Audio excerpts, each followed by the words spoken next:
안녕하세요. 저는 부산에 사는 34살 여성입니다. 어느 날 우연히 유튜브 알고리즘으로 막장 예비시댁 때문에 파혼한 사연을 듣게 됐습니다. 저도 몇 년 전 비슷한 일을 겪었던지라 얼마나 공감이 갔는지 모르겠네요. 시간이 지나서 아무렇지 않은 줄 알았는데 생각보다 깊숙하게 상처를 입었는지 파혼이나 이혼 사연을 들으면 저도 모르게 어떨 때는 눈물이 나더라고요. 채널에 사연을 보낸 분들에게 동질감을 느끼며 제 이야기를 보내봅니다. 제 사랑에 값을 매기며 한몫 단단히 챙기려 한 예비시댁 이야기 들어보실래요? 저는 지방 공립대 로스쿨 3학년 때 변호사 시험을 바로 합격했습니다.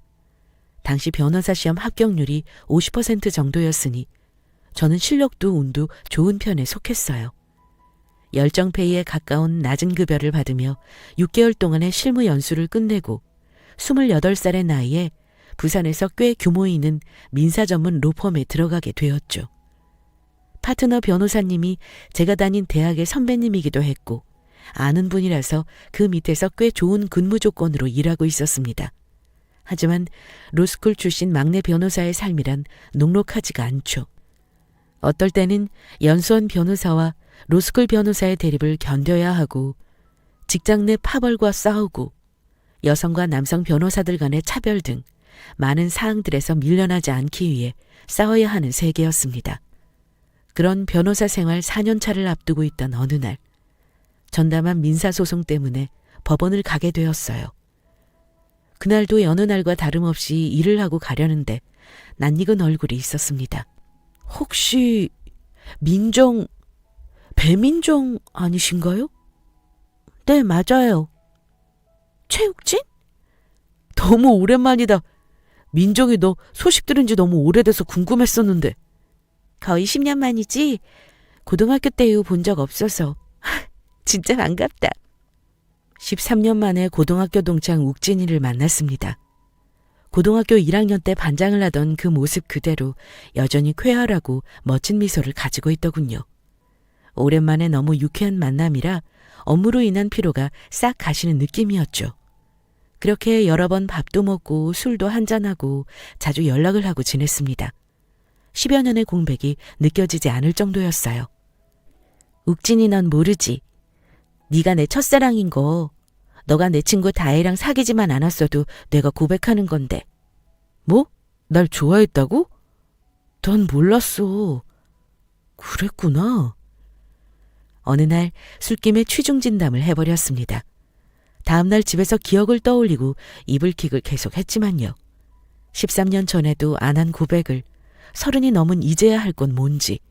아무리 둘 다 솔로라지만 너무 부끄럽더군요. 민정아, 우리 사귈래? 결혼을 전제로 진지하게. 난 너가 내 고백 부담스러워서 그만 보자고 할 줄 알았는데. 나 너 싫지 않아. 좋아해. 그러니까 우리 사귀자. 좋아. 이거 꿈 아니지? 꿈? 넌 가끔 보면 참 엉뚱하고 귀여워. 변호사 맞아? 마치 과거에 못다한 사랑을 하라고 하늘이 기회를 준 것만 같았어요. 교제한 지 1년 만에 저희는 양가 부모님과 식구들을 모시고 조촐한 약혼식도 올렸고 이윽고 결혼을 준비하게 되었습니다. 욱진아, 너랑 나랑 법원에서 처음 만났을 때 소송 중이라고 했던 건 어떻게 됐어? 물어본다는 걸 깜빡했었네. 그냥 아는 사람이랑 의사소통에 문제가 있어서 오해를 풀어야 했던 일이야. 오해? 내가 소송 도와줄 수도 있잖아. 말해봐. 예전에 알던 사람인데 내가 어려울 때 금전적으로 도움을 줬거든. 나는 그냥 도와준 걸로 인식하고 있었는데 상대는 빌려줬다고 하면서 다시 돈을 달라고 하더라고. 차용증 쓰거나 너가 빌려달라고 한 정황이 있어? 아니, 말로만 서로 얘기했었고. 있었나? 잘 기억이 안 나네. 그래서 상대가 증거 확보에 기를 쓰고 난 항소하고. 그러니 계속 소송도 오래 끌게 되고. 내가 한번 알아볼까? 아니, 괜찮아. 내 선에서 해결할게. 곧 끝날 거야. 그래? 그럼 다행이고. 이제 우리 결혼식 날짜도 잡고 준비 본격적으로 해야겠네? 너무 좋다. 평생 함께할 사람 생기면 물 흐르듯이 모든 일이 흘러간다더니 진짠가 봐. 나 요즘 너무 행복해. 나도 너랑 다시 만나고 모든 일이 잘 풀리는 기분이야. 우리 앞으로 행복하게 잘 살자. 결혼을 앞두고 서로 양가에 자주 찾아가게 되더라고요. 시댁은 시아버지가 일찍 돌아가셔서 시아버지와 신우 둘이 살고 있었습니다. 시아버지는 법인 택시기사를 하고 계셨고 신우는 전업 대학원생이라고 했어요. 내가 변호사 며느리를 볼 줄 누가 알았겠니? 그것도 우리 옥진이랑 고등학교 동창이고. 이런 귀한 인연이라니. 너희들 모습만 봐도 배가 부르구나. 아빠도 참. 세원이랑 오빠는 천생연분이라니까요. 언니 첫사랑이 오빠라잖아. 진짜 언니는 인생 성공했다. 그치? 어릴 적 인연이 배필이 된다는 건 참 신기한 일이죠. 양가에서도 반대 없이 결혼 승낙을 받은 부분이기도 했고요. 신우는 전업 대학원생에 사회생활 경험이 없다고 했어요. 교수님 밑에서 연구비 명목으로 40만 원 정도 받는데 책이나 공부에 관련된 지출을 하고 나면 돈이 늘 턱없이 부족하다고 하더군요. 그래서 제가 볼 때마다 용돈처럼 조금씩 돈을 주고 왔어요. 술을 좋아하시는 아버님께는 좋은 술을 몇 번 선물해 드리기도 했고요. 내가 이번에 환갑인데 우리 며느리가 신경 좀 써주려나? 요새 환갑은 가족들끼리 밥 같이 먹거나 여행 간다 하던데 저희는 좋은 식당에서 식사하는 건 어떠세요? 좋지 좋지. 며느리가 해주는 건 다 땡큐지. 언니, 우리 아빠 옷도 좋아해요. 왕년에 남포동에서 패션으로 한 가닥 하셨다는데? 아버님 진짜요? 어쩐지 예사롭지 않으시더니. 그럼 옷 한 벌 해드릴게요. 저희 쇼핑 가요. 역시 우리 며느리가 최고다. 자식 다 필요 없어. 제가 시댁 식구들과 친해지려 노력한 것도 있었지만 예비 시아버지와 신우가 예비 신랑과 같이 유쾌한 성격들이라서 빨리 가까워질 수 있었습니다. 하루는 예비 신랑과 데이트를 하고 있었어요. 평소와 달리 힘이 없고 시무룩해 보이길래 무슨 일이냐고 물어봤죠. 나 은행에서 카드 담당이잖아. 항상 매년 판매 실적에 있어서 부담감이 장난이 아니거든. 그리고 이벤트 시즌만 되면 문화상품권 판매도 하는데 직원당 200만 원 가까이 팔아야 해. 내 돈 주고 사서 다시 되팔기도 많이 하고. 은행에서 그런 실적이 있구나. 그냥 예금 저금 대출 이런 업무만 알았지 몰랐어. 아무래도 전국 지점마다 실적 경쟁도 있고 실적 좋으면 지점장 인사 발령에 영향 많이 미치거든. 그러니 위에서 푸시하고 난리지 뭐. 올해 우리 지점은 신용카드 2,000장 정도 배당받았어. 2분기가 지나가는데 반도 못했으니 걱정이다. 그래서 말인데 자기 로펌에 고객들 많잖아. 그래도 중형 로펌인데 그 고객들한테 우리 은행카드 발급 좀 받으라고 홍보는 안 될까? 자기야, 아무리 급해도 그렇지 우리 고객들한테 어떻게 그래. 우리 로펌이랑 업무 관련 업체도 아니고. 그럼 고객 전화번호 리스트는 안 될까? 문자 발송이라도 좀 하면 좋을 텐데. 아무리 법적인 상식을 모른다지만 전화번호는 개인정보인데 유출되면 큰일 나. 얼마 전에 세계적인 SNS 회사에서 고객들 전화번호 정보 돈 받고 팔아서 난리 났던 거 몰라? 오죽하면 이런 얘기해. 주인들한테 해달라고 하는 것도 한계가 있어서 그렇지. 내가 카드랑 상품권 팔게. 주변 지인들한테도 물어보고. 그럼 됐지? 택도 없겠지만 일단 알았어. 가끔 예비 신랑은 터무니없는 부탁을 할 때가 있어서 제가 놀랄 때가 한두 번이 아니었거든요. 은행을 다녀서 그런지 금전적인 부분에도 민감하고요. 제 월급이나 재테크에 대해 간섭할 때도 많아서 부부가 될 사이기는 해도 선을 좀 넘은 거 아닌가 할 때도 있었습니다. 민정아, 결혼 날짜 9월 24일이나 10월 16일 중에 어떠냐고 사돈한테 여쭤보렴. 결혼식장 가능한 날짜랑 택일 받은 날짜가 겹치는 좋은 날이야. 응, 엄마. 그런데 시아버지가 택일은 나 편한 대로 정해도 좋다고 하기는 하셨어. 맞춰주신다고. 그러니? 나는 추석이 있어서 9월은 그렇고 10월이 좋을 것 같은데. 네 생각은 어때? 내가 일단 욱진이한테 물어볼게요. 그래, 엄마 친구들 신용카드 만들 사람이랑 적금 들 사람 알아봐 놨어. 우리 예비 사위한테 얘기해봐. 나는 아직 욱진이한테 직접 연락하는 건 조심스럽더라. 친정 부모님은 동네에서 금은방을 하셨는데 제가 지나가듯 은행 업무 실정을 말씀드렸더니 그날부로 손님이 든 주변 지인들한테 카드나 상품권 사라고 홍보해 주셨어요. 예비사위 업무에 도움이 된다는데 뭔들 못하겠냐면서요. 약혼자와 시댁에 상의해서 10월에 결혼을 확정지었습니다. 결혼식장 예약도 했고요. 자기 우리 웨딩드레스랑 턱시도 가봉하러 가야 하는데 시간 조율하자. 만나서 얘기할까? 그래. 안 그래도 집에 일이 생겨서 민정이 너랑 상의해야 하는데 마침 잘 됐다. 저녁에 봐. 약혼자의 다급하고 당황한 목소리는 오랜만이라 긴장을 엄청 하고 만나러 갔습니다. 다름이 아니라 내 동생이 임신을 했어. 나도 어젯밤에 들어서 임신 8주 차라고 하더라. 뭐? 속도 위반한 거야? 남자친구도 같은 학교 학생이라 그러지 않았어? 응. 문제는 둘 다 학생인데다가 모아놓은 돈도 없는데 당장 결혼을 올리겠다고 하지 뭐야. 뭐? 그게 무슨 일이야? 우리보다 먼저 결혼하겠대. 뭐라고? 우리보다 먼저? 아니, 결혼 준비 하나도 안 했는데 어떻게 한다는 거야? 모르겠어. 아버지도 머리 싸매고 있으시고 나도 답이 없다. 사돈 쪽에서 뭐라 말 없으신 거야? 그쪽은 이혼하시고 아버지 혼잔데 기초수급자셔서 도움받지는 못할 거고 동생 말로는 배불러 오기 전에 시골리고 싶다네. 하지 말라고 할 수도 없고 난감하다. 26살이라는 나이에 신우는 갑작스럽게 아이가 생겨버렸습니다. 본인들 직장이 있거나 모아놓은 돈도 없이 아이 때문에 결혼을 한다는데 누가 봐도 걱정이 되는 상황이었죠. 아니나 다를까 신우가 며칠 뒤에 저를 만나고 싶다고 전화가 왔어요. 언니, 한 달 만에 얼굴 보는 것 같다. 그런데 왜 더 오래된 것 같죠? 아가씨, 오빠한테 얘기는 들었어요. 아이가 줬다면서요? 축하해요. 알바마, 귀 잠깐만 닫아. 사실 우리 아빠는 지우라고 하셨는데 어떻게 그래요. 귀한 생명을요. 알밤이? 태명이에요. 아직 초음파상으로는 조그만한데 제 눈에는 엄청 건강한 것 같이 보이더라고요. 전 아들일 것 같아요. 아, 그래요? 그런데 오늘은 웬일로 보자고 했어요? 무슨 일 있어요? 우리가 무슨 용건이 있어 보나요? 하긴 오늘 부탁할 게 있어서 온 건 사실이에요. 제가 급해서 먼저 결혼하게 된 건 알죠? 네, 들었어요.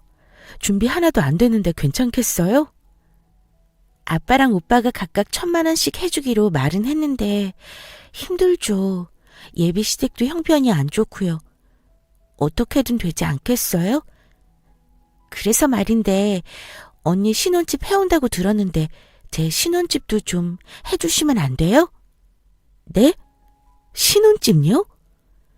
오빠 말로는 오빠가 자금이 없어서 언니가 살고 있는 아파트에서 같이 시작하기로 했다면서요? 언니가 집 사서 오는 거나 마찬가지죠 뭐. 저도 당장 신혼집 어떻게 해야 할지 막막하거든요. 제 친구들 얘기 들어보니까 변호사 돈 엄청 많이 번다면서요. 억대 연봉이라던데. 의사랑 비교해도 변호사가 더 잘 번다고요. 아가씨, 그 집은 저희 부모님이 해주신 거고 부산이 지방이라지만 집값 비싸요. 본인이 무슨 말을 하고 있는지는 알고 있죠? 그걸 저한테 해달라고 하는 건 많이 무리예요. 그리고 저는 로펌 소속 변호사고 월급쟁이라서 돈 억대 못 받아요. 아직 막내 변호사예요. 나 결혼하는데 뭐 없어요? 그럼 차라도 한 대 사줘요. 아니면 전셋집이라도 해주던가요. 아가씨, 오늘 나한테 와서 이러는 거 아버님이나 오빠는 알아요? 얼마 전에 말은 했어요. 언니는 능력이 있으니까 나한테 뭐라도 안 해주겠냐고요. 오빠랑 아빠도 기대하는 눈치던데요?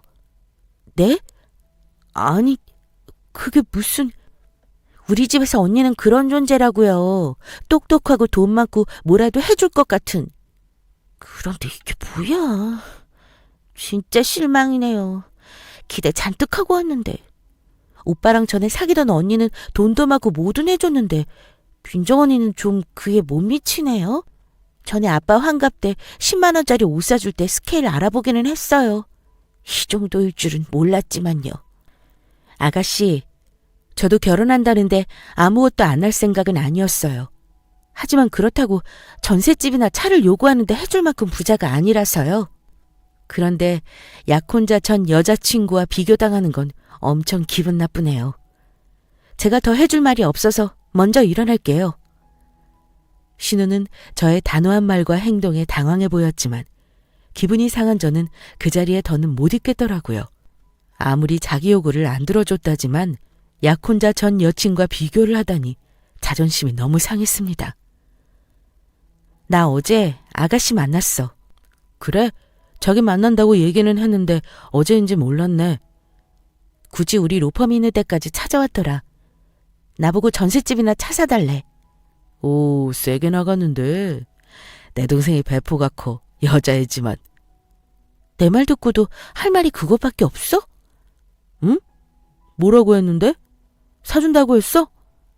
당연히 아니지. 내가 그럴 능력이 어딨어?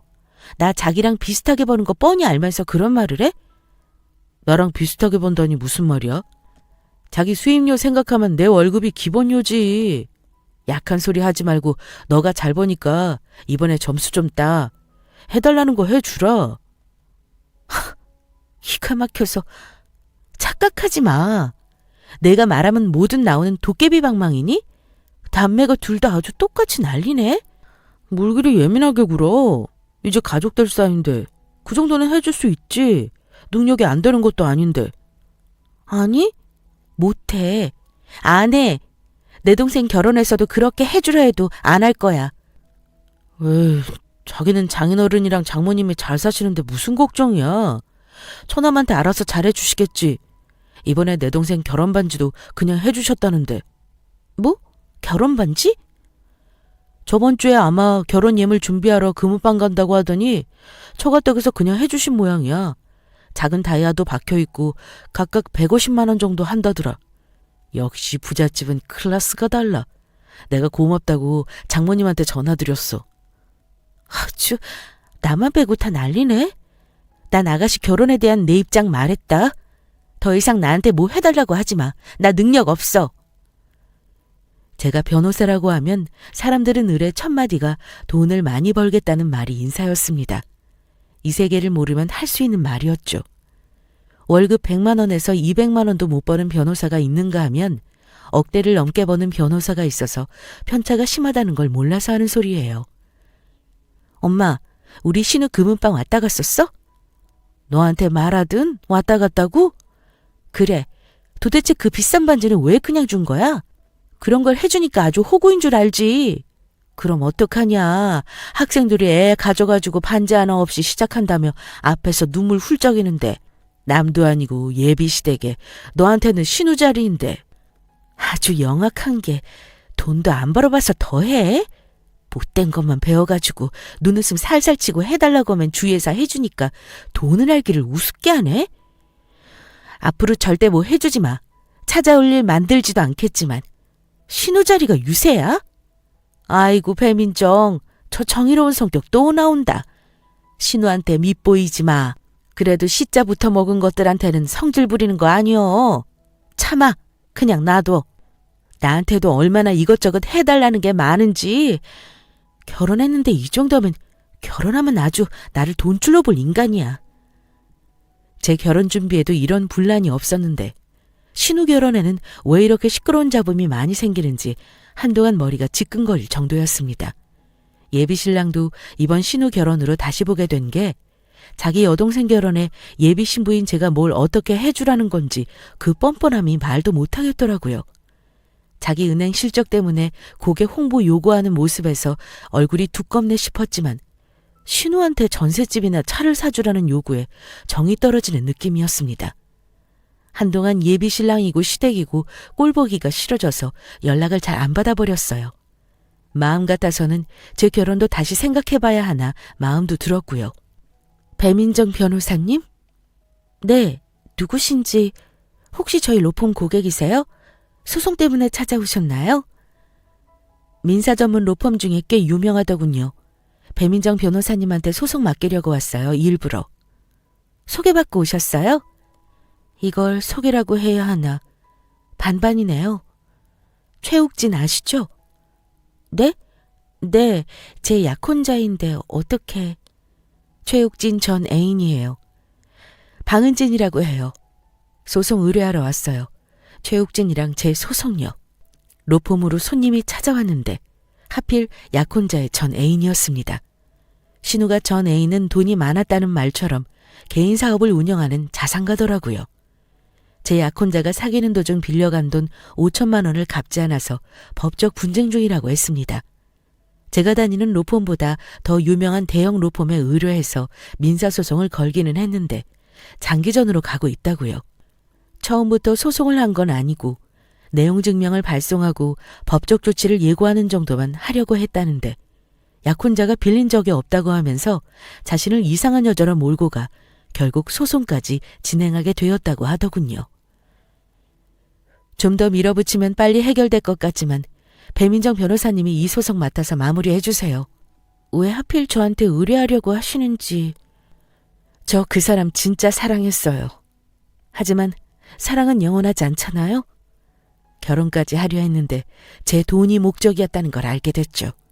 그 아버지랑 여동생이라는 인간들도 그렇고 최욱진이라는 남자 거머리 기생충 같은 인간들이거든요. 2년 연애하면서 계산해보니 몇 억 뜯겼더라고요. 제 사업이 힘들어서 휘청거릴 때 냉정하게 뒤돌아서고요. 이제 가치가 없다는 듯이요. 혹시 만나면서 돈 요구 안 하던가요? 몇 번 있기는 했어요. 가족 전체가 아마 엄청나게 뜯어먹으려고 달려들 겁니다. 제가 사건 의뢰하는 것도 결혼하신다는 얘기 듣고 최욱진 민낯을 좀 보여드리려고 왔어요.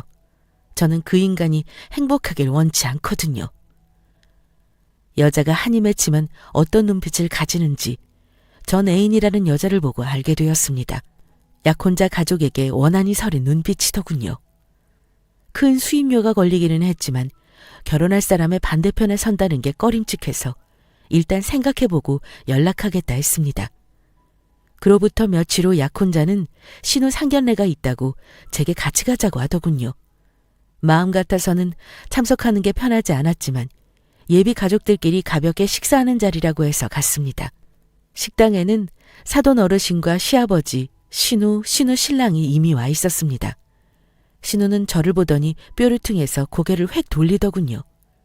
제가 신우 요구를 거절한 뒤로 연락은커녕 말도 안 섞고 있는 상태였죠.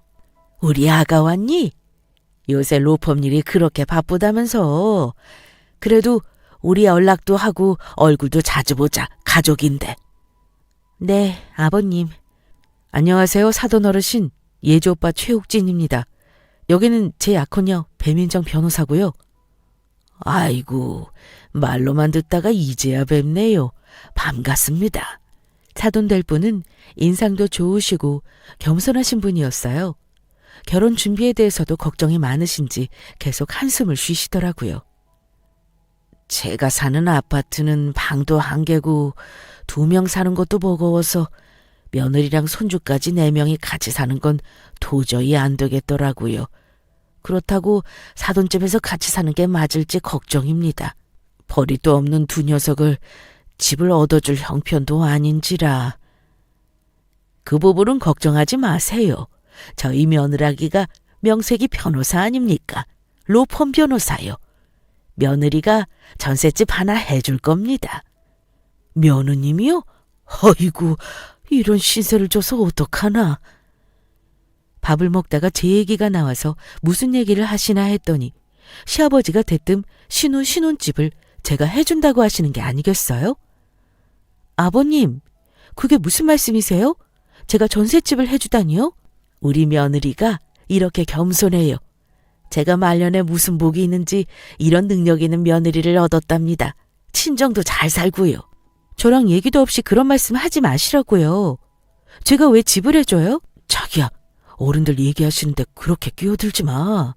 이거 나는 내가 한 말에 책임지는 사람이야. 내가 한 적도 없는 말로 아버님이 책임지게 하시잖아. 나 확실하게 얘기했어. 이런 거 해줄 능력 없고 있어도 안 해. 내가 왜? 안 그래도 오기 싫었던 자리였는데 먹던 음식이 체하는 기분이었습니다. 그래서 바로 그 자리를 박차고 나왔어요. 사돈이 있는 자리에서 예의를 따지고 자시고 할 마음도 들지 않았습니다. 배민정, 거기서 너 대체 이게 무슨 예의 없는 짓이야? 가족끼리 첫 대면하는 자리에서 이래야겠어? 우리 결혼도 아니고 내 동생 인사하는 자리야. 아버님 나한테 상의도 없이 집을 해주니 뭐니 그런 말 왜 하시는 거야? 도대체 왜 그러시는 거냐고. 아빠는 자랑하고 싶은 거지. 내가 이 정도 능력 있는 며느리가 있다. 덕보고 산다. 뭐? 내가 무슨 트로피야? 변호사 그게 뭐 그렇게 잘났는데? 뭐 그렇게 돈을 많이 버는데? 그리고 닦아놓고 우리 이제 약혼했어. 결혼 아직 안 했다고. 결혼한 거나 마찬가지지. 이미 날짜 잡았고 준비 중이잖아. 너 다시 들어가서 사과드려. 죄송하다고 인사라도 드리고 나와. 아니, 그렇게는 못하겠어. 내가 무슨 호구도 아니고 결혼해서 살 집이랑 차 사달라고 징징거리는 신우 상견례 왜 가야 해? 뭐가 이쁘다고. 아버님도 선 넘는 발언이었어. 사과는 내가 받아야지. 너 진짜 이것밖에 안 돼? 지금 우리 아버지 사돈 앞에서 내뱉은 말이 있어. 너가 전셋집 해줘. 그럼 지금 이 행동 용서할게. 뭐 용서? 네가 안 해주면 우리 아버지 입장이 뭐가 돼? 너희 부모님도 잘 살고 너도 잘 살잖아. 좀 해주라. 난 그것 때문에 걱정돼서 잠도 못 자겠는데 넌 어쩜 그러니? 날 사랑한다면서 우리 가족한테 이 정도도 못 해줘? 나에 대한 마음이 이 정도냐고. 널 사랑한다는 거랑 신우 결혼이랑 무슨 상관이야? 넌 물질로 사랑의 값을 매기니? 내 친구 중에 변호사 와이프랑 결혼한 녀석 있어. 걔 말로는 결혼할 때 처가댁에서 시댁집도 해줬다는데 나는 이게 뭐야? 해달라고 이렇게 구질구질하게 매달려야겠어? 그럼 본인이 지금 구질구질하다는 걸 안다는 거네? 그 순간 약혼자의 전 애인이 제게 했던 말이 머릿속을 스쳐 지나갔습니다. 가족 전체가 아마 엄청나게 뜯어먹으려고 달려들 겁니다. 그 말이 머릿속에 계속 반복됐습니다. 누군가가 날카로운 것으로 저를 찌 그어버리는 것 같은 통증에 더 이상 아무 말하지 않고 뒤돌아와 버렸습니다. 그 길로 약혼자 전 애인에게 만나고 싶다고 연락했습니다. 마음 결정하셨어요? 우선 몇 가지 물어보고 싶은 게 있어서요. 최진욱 씨 가족들이 돈을 얼마나 요구했는지 어떻게 헤어지셨는지 알고 싶어요. 원래 사적인 얘기는 하지 않는 편이지만 배 변호사님께는 해드리고 싶네요. 2년 사귀면서 시아버지가 살고 있는 전셋집을 얻어주고 신우의 대학 등록금을 대주었다고 했습니다. 결혼 얘기가 나올 무렵 자신의 회사가 자금위기를 겪게 돼서 저축은행에서 대출을 받으려고 하자 그때부터 최욱진이 헤어질 각을 보고 있었다고 했고요. 본인 힘들 때는 도와달라고 해서 다 빼먹더니 제가 힘들 때는 정작 냉정하게 손을 놓더군요. 회사 정리해야 한다는 말 하자마자 헤어지자고 하고요. 부끄럽지만 제가 무릎 꿇고 매달렸어요. 하지만 그게 끝이었어요. 그 뒤로 못 봤죠. 법정에서 소송으로 다시 보기 전까지는요. 저 정말 악자까지 제기 성공했어요. 복수까지는 아니지만 그냥 순순히 놓아줄 수는 없어서요. 5천만 원 저한테 없어도 그만이지만 그 사람한테는 큰 돈이잖아요. 속 좀 끓이라고 소송했어요. 그리고 예비 와이프님한테 소송 의뢰도 해보고요. 그렇군요. 말씀 감사합니다. 이 소송 제가 맡겠습니다. 예상 외지만 기분 괜찮네요. 약혼자 돈 제가 뜯어달라는데 괜찮겠어요? 괜찮아요. 곧 약혼자가 아니게 될 예정이라서요. 그놈의 첫사랑이 뭔지 콩깍지가 쉬었다가 벗겨지고 나니 현실이 보였습니다. 제 사랑에 값을 매기면서 저울질하는 나쁜 놈에게 제 심장을 손에 쥐어준 꼴이었죠. 우리 헤어져. 파혼하자. 결혼 준비하면서 예약한 것들 다 취소했어. 너 어떻게 파혼하자는 말을 할 수가 있어? 그리고 왜 너 혼자 마음대로 예약 취소를 해? 우리 결혼식 날짜 이제 4개월 남았어. 그런데 그걸 없자고? 그렇게 공들여 준비해온 거를?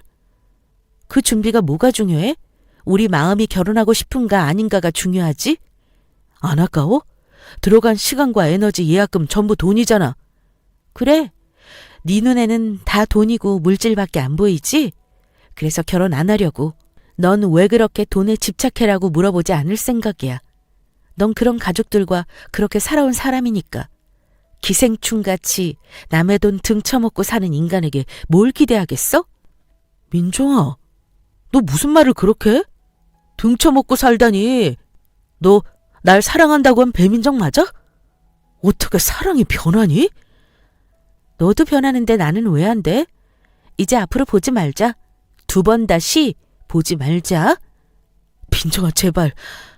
왜 갑자기 이러는 건데? 이유라도 말해줘야지. 이렇게 일방적으로 헤어지자고 통보하는 게 어디 있어? 매너가 아니잖아. 너도 매너 있는 놈 아니잖아. 나 방은진 씨 만났어? 뭐, 방은진? 그 사람을 왜 네가... 아무리 그래도 헤어질 때 그러지 말지 그랬어. 사람 괜찮던데 너 때문에 엄청 한이 맺혀 있더라. 갈게. 앞으로 연락하지 마. 사는 사고, 공은 공이기에 대여금 청구 소송에 대한 자료를 다 넘겨받아 준비했습니다. 증여한 돈이 아닌 대여한 돈이라는 입증 자료가 필요했기에 수집한 자료에서 최대한 많은 증거를 출연했습니다. 서로 주고받은 문자 메시지나 이메일 자료가 있었고 채권자인 방은지 씨가 사업으로 어려운 시기였기에 돈 5천만 원을 누군가에게 그냥 줄 수 있었던 상황이 아니었음을 증명하는 것이 가장 중요했습니다. 워낙 법률적 다툼이 있었던 상황이었기에 대법원에서 최종적으로 재판을 받게 됐습니다. 법원에서는 직접적인 증거가 미비하지만 채권자 방은지 씨의 당시 경제력과 둘 사이의 관계 등 전반적인 상황을 종합해 채무자 최욱진에게 대여금 5천만 원을 반환하라는 최종 판결이 났습니다. 갯불 모두 없는 전 약혼자에게는 청천벽력과 같은 소식이었을 겁니다. 그리고 소송의 담당 변호사가 저였다는 걸 알았는지 제 로펌 사무실까지 찾아와 난리 행패였습니다. 배민정! 이 나쁜 년! 인생에서 나만큼 사랑한 사람 없었다고 네 입으로 얘기했으면서 어떻게 나를 물먹일 수가 있어? 나를 어떻게 배신할 수 있냐고. 파혼 운운한 것도 이 소송 맡으려고 그런 거지? 가만 안 둬. 방은진이고 너도 가만 안 둘 거라고. 행패 부려봐. 경찰 불러줄게. 내가 널 심판한 게 아니야. 법이 널 심판한 거지. 판사님한테 가서 뭐라고 해. 그러니까 빌린 건 제때 좀 갚아. 쉽게 돈 먹을 생각하지 말고. 소송 때문에 많은 일들이 일어나고 별의별 사람들이 오고 가기에 로펌 직원들도 쿨하게 그러려니 하더군요. 결국 전 약혼자는 고성방가의 업무방해로 경찰손에 끌려갔습니다. 한 사람을 만나 물질적으로 정신적으로 시달린 기분이었습니다. 2년을 만난 것뿐인데 10년이나 늙은 것 같았어요. 하지만 소송도 승소로 마무리되고 방은진 의뢰인은 기분이 좋았는지 거액의 수임료를 내고 주변인들에게 저를 추천해서 고객들을 소개해주고 갔습니다. 그 소송이 막내 변호사였던 제 커리어에 도움이 된 건 두말할 것도 없고요. 이제는 모든 것이 끝나고 정리되었나 보다 했는데 그게 아니었나 봐요. 얼마 전 시아버지라고 불렀던 사람이 저를 찾아왔습니다. 저는 정리 다 했고 할 말이 없는데요. 우리 아들이 돈도 뺏기고 충격도 받아서 알아 누웠어. 회사 출근 안 한 지 일주일째야. 어떤 부모가 그걸 보고 가만히 있어. 방은진 씨한테 빌린 돈이었고 본인이 분명 빌려달라고 메시지도 보냈어요. 대법원 판결이 틀렸단 말입니까? 본인이 한 행동은 스스로 책임져야죠. 너가 책임져. 왜 하필 그 마녀 같은 년 소송을 맡아서 내 아들 엿먹이는 거야? 무슨 억가심정이 있어서 이러는 거냐고? 가만 보면 욱진이나 여동생이나 아버지는 항상 남 탓을 하는군요. 그거 참 사람 질리게 하는 행동인 거 아세요? 아무리 가족이라지만 그런 안 좋은 것까지 다 닮아요? 네가 파혼 통보해서 내 아들 병나고 내 딸은 아무것도 없이 결혼하게 생겼어. 아들 녀석 5천만 원 반환해야 해서 우리 전셋집도 내놓고 월세 쪽방에 가게 생겼다고. 네가 책임져야 할 게 한두 개가 아니야. 아버님이라고 안 할게요. 그럴 사이 아니니까. 아저씨, 어디서 어떻게 인생을 살아오셨는지 모르겠는데 사시던 아파트 당신네들 형편에 살만한 곳이 아니었거든요. 그거 방은지 씨한테서 뜯어낸 거잖아요. 애초에 그런 넓고 좋은 집 사실 분들이 아니면서 언제부터 잘 살았다고? 5천만 원 갚아도 돈 많이 있는 거 아니까 쇼하지 마세요. 착한 척하더니 너도 마녀 같은 여시구나. 어쩐지 파혼 위자료 청구 소송할 테니 그리 알아. 네가 5천만 원 내놔. 파혼도 위자료 청구되는 거 내가 다 알아보고 왔어. 진짜 뻔뻔하게는 가족 셋 다 얼굴이 두꺼워. 아저씨 진짜 웃기시네. 감히 변호사한테 소송 운운해? 어디 해봐. 소송 청구하라고. 내 이름 걸고 너희 집안 조져줄 테니까. 내가 상대 약점 터는 거 유명하거든. 당신 아들부터 한 명 한 명 요리해줄게. 이미 몇 개 알고 있으니까 시작이 어렵지는 않겠네. 너 어디서 협박질이야? 변호사들이 정장 입고 그럴듯하게 앉아있으니까 호구 새님으로 보이지? 우리 입에 칼 물고 법정 전쟁터에 서는 사람들이야. 험한 꼴 당하기 싫으면 적당히 하고 가요. 앞으로 이런 말도 안 되는 걸로 찾아오면 콩밥 먹으러 갈 준비나 하시고요. 예정을 생각해서 이 정도로 필터 걸은 걸로 아세요? 소송 얘기할 쪽이 누군데 오전부터 와서 개소리를 하는지 하루 시작을 망친 기분이었어요. 이래서 사람이 가만히 있으면 가만히로 보는 건가 봅니다. 강하게 나갔더니 그 뒤로 연락이 오거나 찾아오지는 않더군요. 그 후로 사랑이고 뭐고 일이나 열심히 해야겠다는 마음으로 일만 죽어라 했습니다. 일은 하면 할수록 성과도 남고 배반하지 않으니까요. 하지만 어떨 때는 내가 약을 잘못 먹고 그런 남자를 만나 집안에 호구짓을 했었나 심각하게 생각도 들면서 자책감이 몰려왔습니다. 제가 결혼을 앞두고 파혼을 한 후로 너무 일에 미쳐 워커홀릭으로 살자 친한 변호사 선배가 괜찮은 남자를 소개해준다고 했어요. 남자는 남자로 잊어야 한다나 뭐라나. 저는 인생에 더 이상 남자는 없을 거라고 단호하게 거절했습니다. 이번에 소개시켜주는 사람은 아무나 해주는 게 아니라는 말과 결국 결혼할 거면 한 살이라도 빨리 하라는 반협박을 듣고 소개팅에 나갔습니다. 그리고 지금의 남편을 만났고요. 사람 인연은 진짜 모릅니다. 저는 죄송하다고 거절하러 맞선 자리에 나간 거였는데 남편도 똑같은 말을 하러 나왔던 겁니다. 긴장과 철벽을 걷어내고 둘이서 한참을 웃었어요. 끼리끼리 만난다더니 이 남자도 저처럼 사랑에 대인적이 있는 사람이었던 거죠. 남편은 5급 행정관인데 바르게 잘 자란 사람이라서 어떨 때는 제가 부족한 건 아닐까 하는 생각이 들 정도로 여러 면에서 잘해줍니다. 이 사람 덕분에 사람에 대한 믿음을 회복하게 되었다는 게 참 다행이고요. 지금 사연을 쓰는 제 뱃속에는 우리 아기 천사 몽돌이가 4개월이 되어 함께하고 있습니다. 그래서인지 떠올리기가 싫은 기억들도 이제는 아무렇지 않네요. 여러분은 살면서 누군가에게 이용당하고 상처받은 적이 있나요? 아마 한 번도 없다고 하는 사람은 아무도 없을 겁니다. 어디에나 그런 사람은 있어요. 진짜 사기꾼도 있고 상황이 그런 사람으로 만들기도 하고 그렇게 자라기도 하죠.